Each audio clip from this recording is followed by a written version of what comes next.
En Encuentro con la Caja recibimos al doctor Miguel Fernández. ¿Qué tal, Miguel? ¿Cómo estás? ¿Qué tal, Pablo? Muy buenas tardes.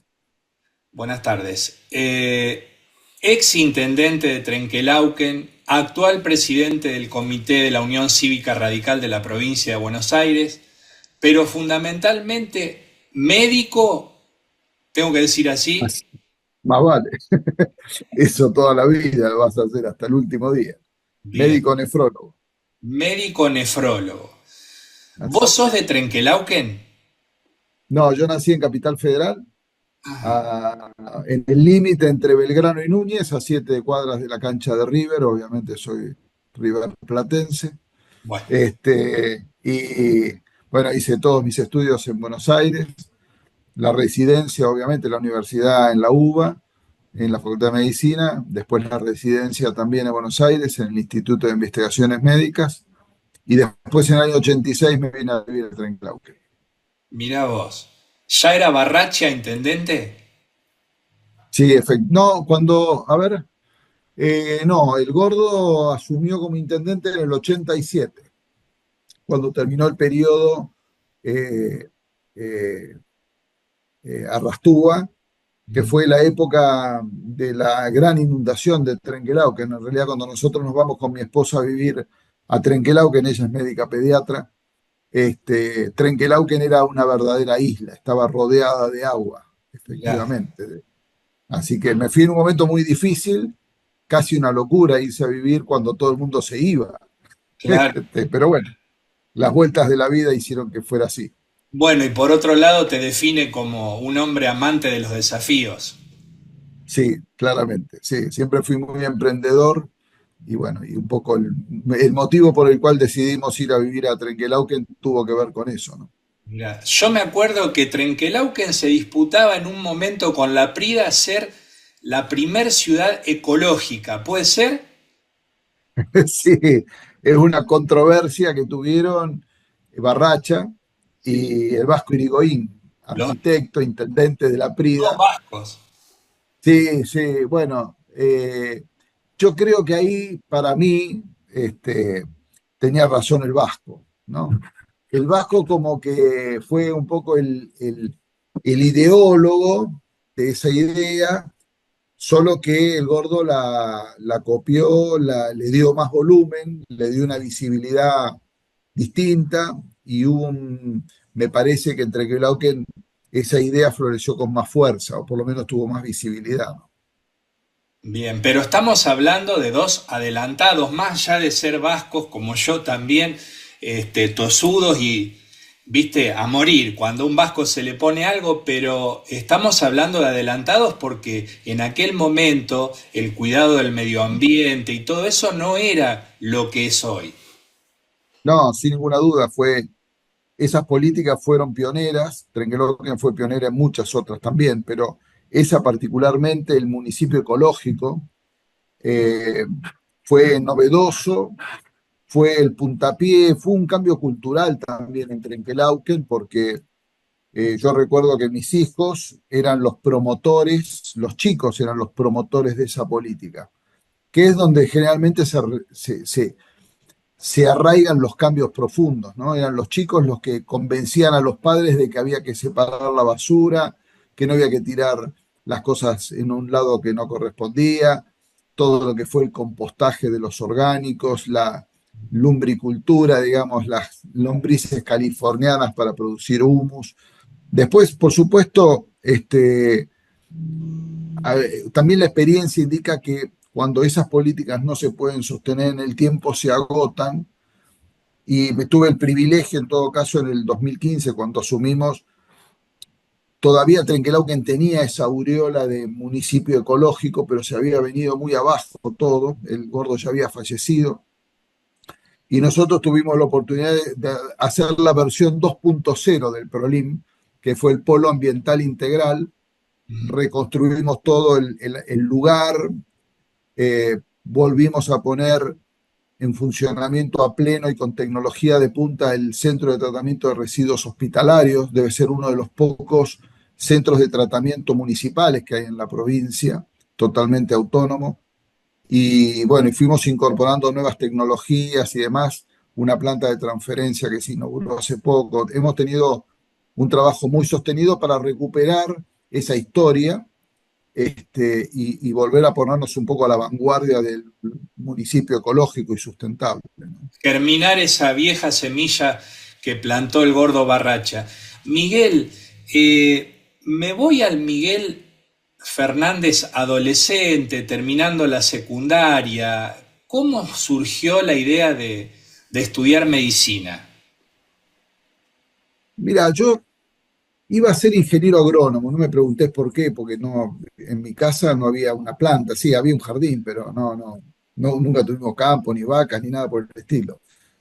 Pero tenía mi abuela y mis tías, eran personas más bien obesas, éramos de buen comer, y mi tía, que vivía a la vuelta de casa, era diabética, diabética tipo 2. Ajá.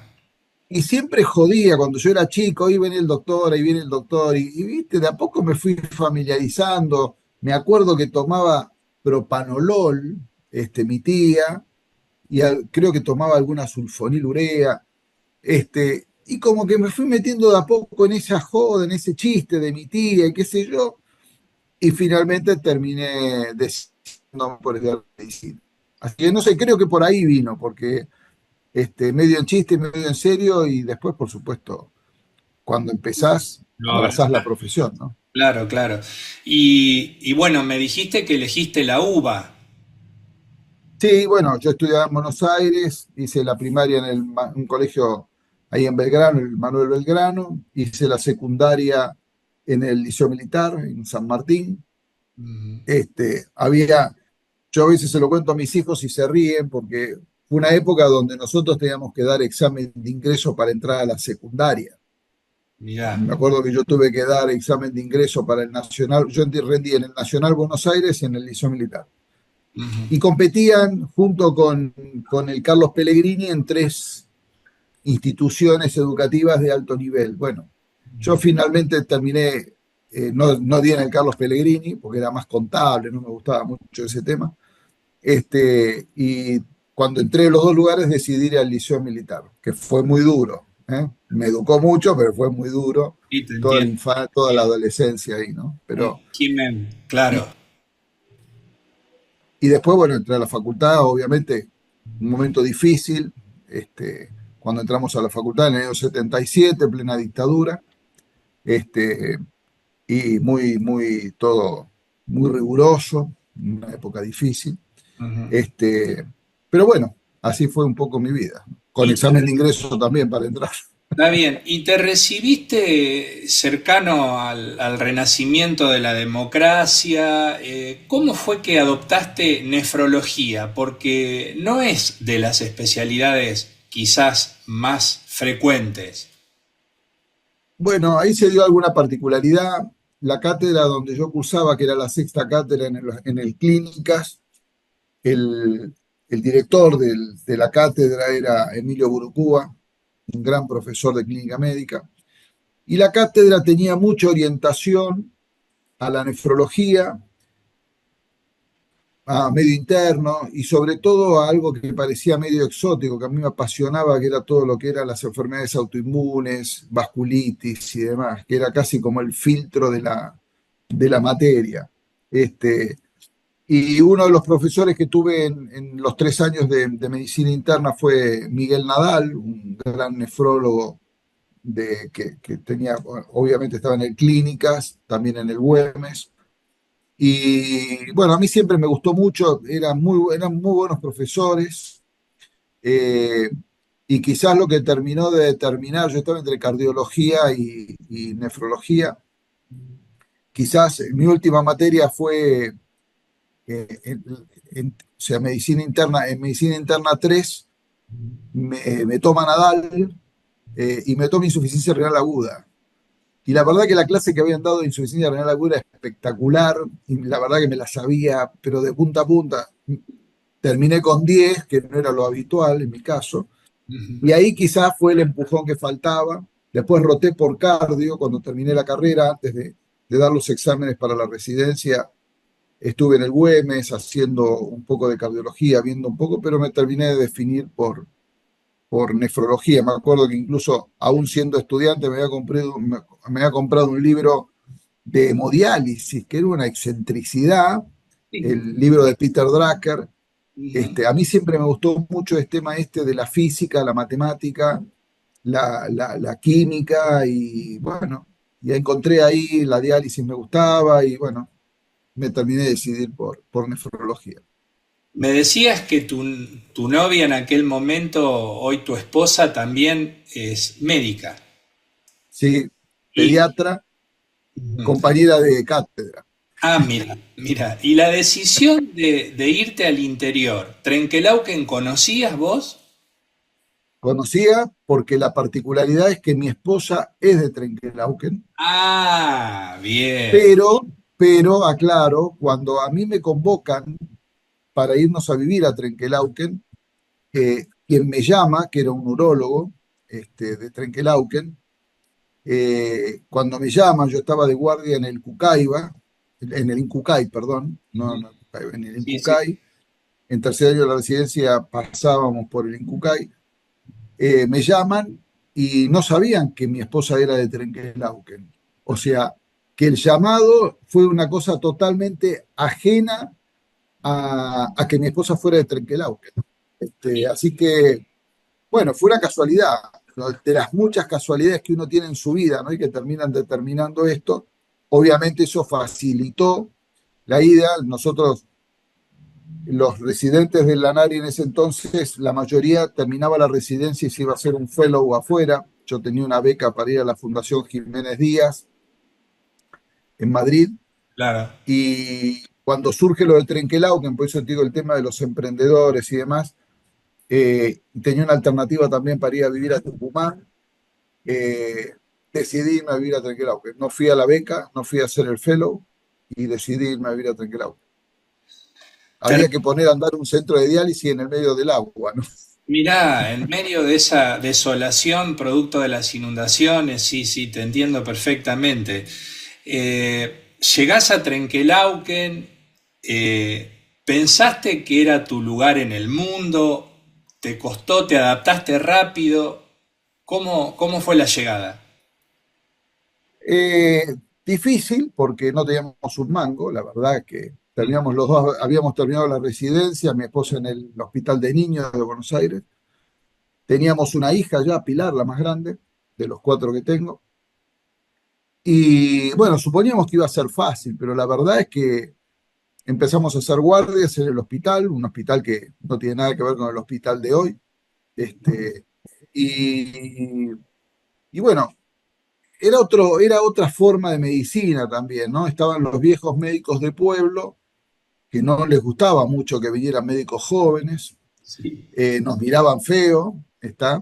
Y bueno, y hubo algunas restricciones, por ejemplo, decir, bueno, si querés hacer nefrología está todo bien, pero no se te ocurra hacer clínica, no va a empezar a atender pacientes clínicos. Y uno, por la formación que tuvimos en el Lanari, la realidad es que teníamos muchísima formación clínica. claro. Nosotros convivíamos en el Lanari prácticamente entre la sala de clínica médica, la unidad de terapia intensiva, estaba el director, era Aquiles Roncoroni, o sea, manejábamos mucho medio interno, mucho respirador, muchísima patología compleja, eh, y nefro, era casi como una unidad, y había después 50% era toda investigación clínica, ¿no? Mirá. Y yo me sentía habilitado, obviamente, para atender pacientes clínicos, pero tenía prohibido atender pacientes clínicos, porque si no, no me derivaban una infección urinaria. Así Increíble. que bueno, fue un comienzo complicado, que de hecho Difícil. no fue fácil poner el centro de diálisis, digo, en el contexto de una inundación.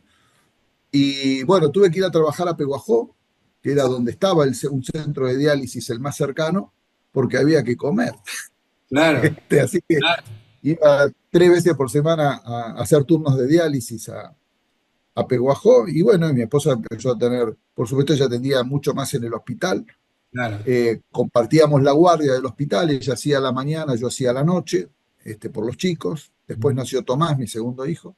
Y bueno, y fuimos ahí hasta que al año siguiente sí ya decidimos poner el centro de diálisis y eso. Bueno, hubo que poner a funcionar también la terapia intensiva de adultos, que era un requisito indispensable para poner el centro de diálisis en aquel entonces, y no había terapia intensiva funcionando, estaba montada por Barracha, por el intendente, que como era cirujano, él había montado la terapia intensiva en la clínica, pero nunca había puesto a funcionar, había comprado los monitores, las camas, era todo casi del protomedicato lo que había, Claro. ¿no? No era una terapia intensiva como la de hoy, pero la verdad que no había.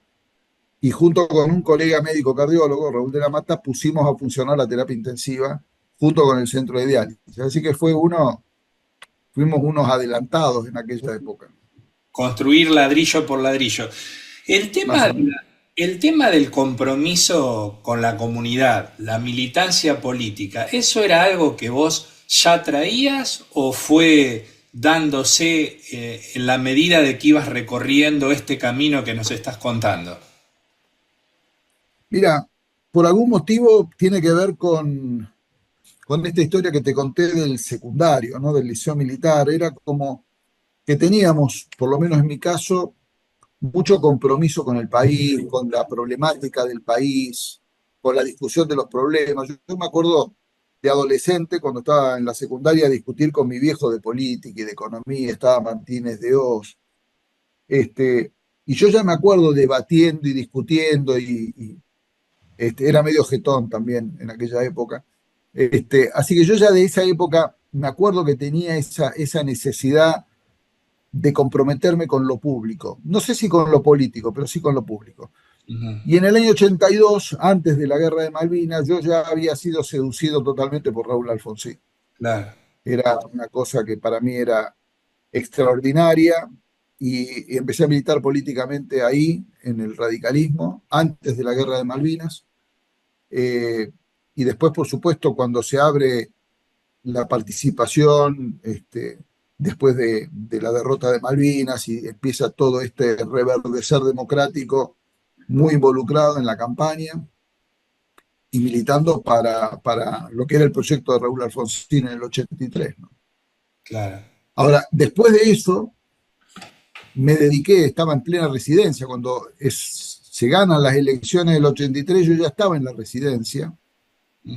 y me dediqué solamente a la residencia. En el ANARI era bastante intensa la residencia, no había mucho tiempo como para Claro. andar haciendo política. Así que bueno, pues para mí el objetivo era recuperar la democracia y que Alfonsín fuera presidente. Después entré en una meseta, digamos, y vuelvo a participar muy activamente en política en el 2008. Ya entré en Quelauque, ¿no? Ya más cerca de esta historia. Bien. ¿Qué hiciste? ¿Concejal primero? Sí, fui concejal. Primero el partido había perdido las elecciones en el 2007. El intendente radical de ese entonces era Juan Carlos Font y le había ganado la elección Barracha nuevamente, que había vuelto como intendente radical K en aquel entonces. Ujú. Eh, Barracha le gana las elecciones a Font y el partido estaba de capa caída en Trenquelauquen y empezó, bueno, una serie de dirigentes a convocar nuevos dirigentes, gente nueva que quisiera involucrarse en la política. Bueno, me convocaron y a mí siempre me había gustado y había participado ya, como te conté, y bueno, Sí, y sí. empecé a meterme. Y bueno, al año siguiente fui candidato a concejal, soy electo, después renuevo en el 2013 y en el 2015 me postulan como candidato a intendente y bueno, después fui 8 años de intendente hasta ahora, que Bien. ya dejé. Eh, Imagínate que en el tiempo que tenemos las preguntas que van surgiendo a partir de lo que vas contando son múltiples, pero tengo que tener también un orden y en este programa nuestros espectadores saben que a veces hablamos de algunas pasiones que no son las más conocidas o las que definen a un médico. Y en el caso tuyo hay dos cuestiones muy fuertes que te marcan, que son el arte y la montaña. ¿Vos me podés explicar por qué? Bueno, el arte, porque de chico en mi casa siempre hubo mucho arte dando vuelta. Mis viejos eran clase media, mi mamá era ama de casa, mi papá era eh, trabajaba en una empresa, trabajó siempre en empresas de navegación, era un hacedor también, un self-made man, un tipo hecho por sí solo, no era universitario, eh, y, pero era un tipo que, guita que tenía, compraba obras de arte, o pintura sobre todo, música, obviamente era la época del vinilo, ópera, muchos libros de arte, muy buena biblioteca, y bueno, uno vivió en ese contexto, ¿no? Claro, claro. Y yo a veces me pregunto, cuando ya de más grande empecé a familiarizarme más con los museos, cuando uno viaja y demás, y digo, pero esto yo ya lo escuché, esto yo ya lo vi, este artista, un Velázquez, yo ya lo conozco, o sea, digamos, como que hay algo en algún momento que yo fui incorporando todo eso como natural, pero que no tenía acceso a lo físico, a la verla, a la obra, o nunca me imaginé viajar. Para mi época, cuando era chico, viajar al exterior era cosa de ricos, ¿no? Pero yo creo que, bueno, hubo mucho, mi casa estaba lleno de cuadros, algunos mejores, otros peores. Mi viejo cuando viajábamos, que eran los viajes como hacíamos antes, a Córdoba, a Mar del Plata, viajábamos mucho de vacaciones. Mi viejo siempre iba y se contactaba con artistas locales y compraba pintura y se hacía amigos, era amigo de Ernesto Sábato, por ejemplo. Pero mira vos, Este, sí, y bueno, calculo que lo mamé ahí y después siempre, para mí el arte, entender el arte tuvo que ver mucho con algo que tiene que ver con la política, que es entender la historia. Cosas como decir, che, a ver, cuando acá estábamos nosotros con los malones y con la conquista del desierto, vos tenías a los románticos en Europa pintando cosas que vos decís, pero no me coincide lo estético de este cuadro con la historia de la conformación de nuestro Estado Nacional. Entonces, para mí, a partir de ahí me empecé a meter mucho en la historia del arte y a entender y a generar en mi gestión política en el municipio una cuestión que para mí fue clave, es el cuidado del patrimonio. Trenquelauquen tiene mucha historia de la conquista del desierto, de la fundación con Villegas, de las culturas de ensamblaje con los pueblos originarios, con el cacique Pincén. claro, te iba a Y decir, conquista del desierto, ¿te llevas bien con ese término? sí, no, con la conquista del desierto no, pero Trenquelauquen tiene una particularidad que fue su fundación, fue fundamentalmente o generalmente no cruenta. Hubo un respeto muy fuerte entre la cultura de los pueblos originarios con el cacique Pincén fundamentalmente y con el general Villegas, que era Conrado, era coronel en aquel Sí, entonces. sí. Y la fundación no fue sangrienta, quizás fue distinto a la segunda etapa de la conquista con Roca. Siempre hay que analizar la historia en el contexto, ¿no? Sí, sí, sí, por supuesto. Y por eso que el cuidado del patrimonio para nosotros fue muy importante y tuvimos muchas acciones, como que Trenquelauquen hoy tiene 7 museos, para una ciudad de 50.000 habitantes, tener 7 museos es Es bueno. algo heavy, ¿no? Sí, sí, sí, por Eh, supuesto. y en esa historia tiene que ver también mucho, Trenquelauquen hoy es la capital provincial del arte mural, hay un museo de arte mural que es el de Rodolfo Campodónico, que Sí, pintó en 28 murales la historia de la provincia de Buenos Aires y tiene un hermoso. museo dedicado a eso. Sí, sí. Entonces digo, ensamblando todo esto de la historia, entender la historia y el arte como un conjunto, a mí siempre me apasionó y trabajé mucho y ahora te contaba el último museo que se inauguró en Trenquelauquen es el Museo de Artes Visuales, que es un museo muy moderno, muy interactivo, muy dinámico y que tiene un espacio reservado para la historia del arte. Y los contenidos de esa interacción con pantallas táctiles y demás lo estamos diseñando nosotros. Hermoso. Eh, sí, Miguel, no, por eso. y te pregunto, por ahí es muy íntimo lo que te voy a preguntar, pero ¿frente a qué obra te emocionaste? Porque aquel que admira el arte y que hemos tenido la posibilidad por ahí de ver algo, hay un lugar, un día, un sitio, una obra, algo que verdaderamente te conmueve. ¿Te pasó eso alguna vez? Sí, varias veces. Bueno, la primera obra que me conmovió no fue estética, sino fue un golpe en el Louvre, sacando una foto a la Victoria de Samotracia, que es una escultura que está en una escalera. Y la Le conozco y me calculé mal un encanta, escalón y me pegó un golpazo, que esa no fue una experiencia artística, sino fue una experiencia traumática. pero no te la Me saqué olvidaste un más. Ahí, escalón, no, no, sí, pero la sí, cámara de fotos se mantuvo en orden. bien. Este, no, particularmente hay algunas obras que, viste, bueno, no es para elegir una. A mí una obra que me impactó, que no, para la mayoría de la gente la pasaría desapercibido, es una obra de Gustave Caillebotte que está en el Instituto de Arte de Chicago. Es una obra que tiene una perspectiva, tiene una geometría muy interesante, en una esquina tipo el Flatiron en Nueva York, una esquina, viste, medio triangular. No sé, me despierta cosas, ese París gris, lluvioso, eh, medio romanticón, viste. Bueno, no sé, ese cuadro a mí particularmente es un cuadro grande. eh, me gusta mucho la obra de Van Gogh por todo lo que significó la vida de Van Gogh y toda su cuestión personal.